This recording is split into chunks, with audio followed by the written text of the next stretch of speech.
Кезінде осы Хадиша центрін инстаграмнан көріп, отзывтарын оқып, ата-аналар өзім 2 жыл қатарынан пациент болдым. 2 баламды да осы Гүлбану ханымда массаж алып, сол кісімен әңгімелесіп жүре тұра, өзім осы массажды үйренейін деп шештім.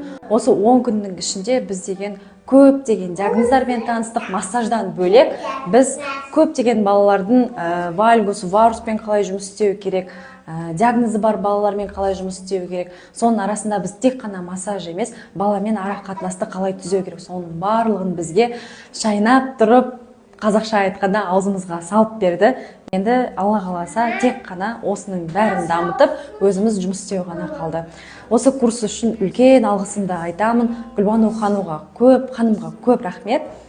Бізге өзінің білімін аямай 10 күннің ішінде 5-6 курстың жинақталған түрін өзі алған курстарынан да бізге сол білімді дартып, ортаға салып, аямай білімін айтып берді.